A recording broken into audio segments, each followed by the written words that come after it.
मुख्यमंत्री राज्यामधील दुष्काळी परिस्थितीचा आढावा घेणार आहेत। संभाजीनगरमध्ये मराठवाड्यातील सर्व जिल्हाधिकाऱ्यांची बैठक होतीये। मराठवाड्यातील दुष्काळ सदृश्य परिस्थितीचा आणि भीषण टंचाईचा मुख्यमंत्री आढावा घेणार आहेत। याविषयी चर्चा करणार आहेत। महाराष्ट्रामध्ये दुष्काळी स्थितीची तीव्रता वाढल्याने टँकर्सच्या संख्येमध्ये सुद्धा वाढ झालेली आहे। 2949 गावं आणि 7623 वाड्यांमध्ये पाणीबाणीची स्थिती आहे। गेल्या वर्षापेक्षा टँकरच्या संख्येमध्ये 15 पटीने वाढ झालेली आहे।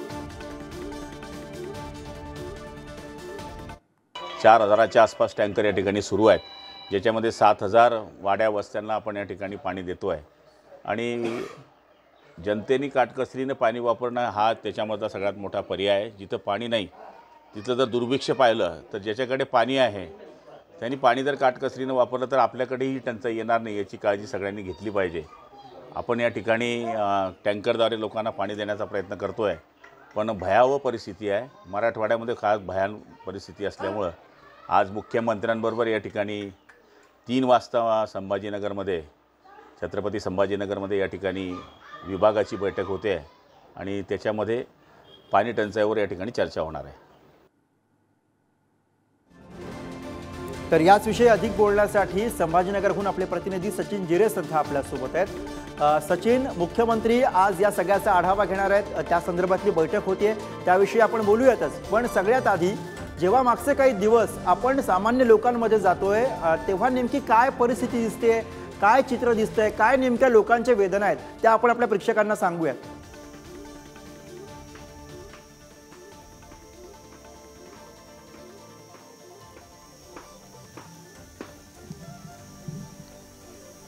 गुरु, आपण पाहिलं मराठवाड्यात जी परिस्थिती आहे ती खरंच खूप भीषण आहे। कारण की आता अनेक असे वाडी वस्ती असतील किंवा गावं असतील, त्या गावांमध्ये 15 दिवसाला 8 दिवसाला एखादा टँकर येत असतो आणि ते पाणी दिसतं। जर आपण तिथे एका परिवाराचा विचार केला तर काही मोजके हंडे त्यांना मिळत असतात, त्या मोजक्या हंड्यांमध्ये त्यांना पूर्ण 8 ते 10 दिवस त्या काढावे लागत असतात। तोच पाणी वापर करावा लागतो, त्याच पाण्याने मग पुन्हा तो पाणी वापर जनावरांना पिण्यासाठी अशी भयंकर परिस्थिती निर्माण झालेली आहे।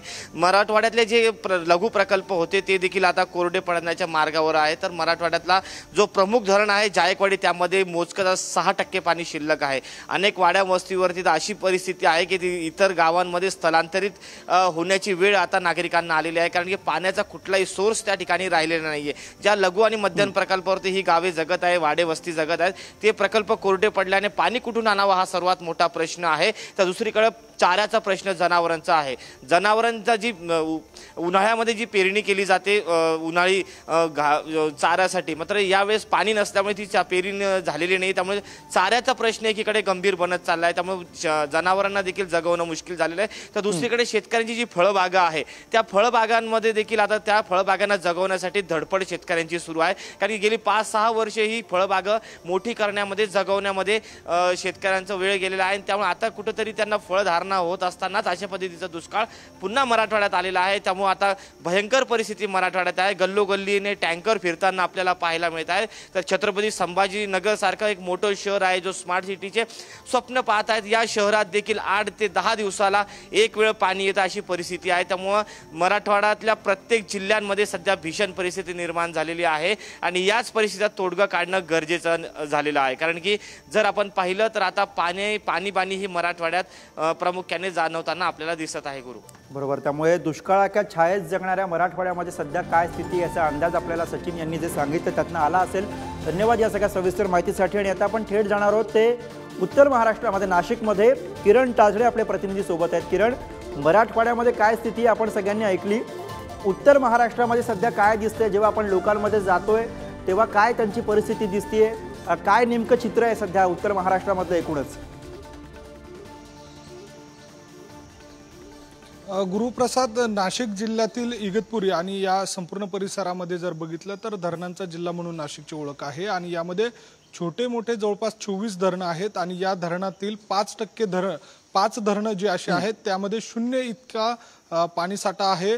0% पाणीसाठा आहे। त्यामुळे उर्वरित धरणांमध्ये जर परिस्थिती बघितली तर काही धरणांमध्ये 5%, 7%, 10% अशा स्वरूपाचा पाणीसाठा आहे। त्यामुळे संपूर्ण 24 धरणांचा जर विचार केला तर मागील आठवड्यापर्यंतची आकडेवारी 20% इतकेच आहे पाणीसाठा। त्यामुळे जे पाणी आहे ते काटकसरीने वापरण्याचं आवाहन प्रशासनाच्या माध्यमातून केलं जात आहे।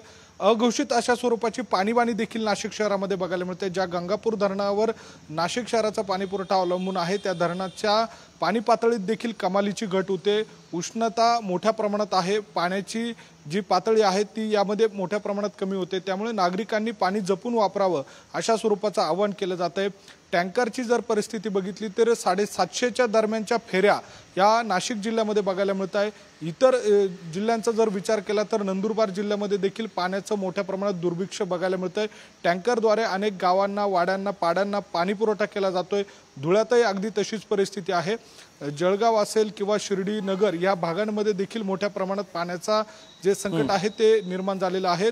सध्याच्या घडीला ज्या मराठवाड्याची तहान नाशिकच्या धरणांच्या वर अवलंबून असते त्या धरणांमध्ये देखील पाणी नाहीये। त्यामुळे पाणी कशा पद्धतीने बरोबर, त्यामुळे एकूणच हे संकट जे आहे ते गडद होताना आपल्याला बघायला मिळते। धन्यवाद किरण या सगळ्या सविस्तर माहितीसाठी।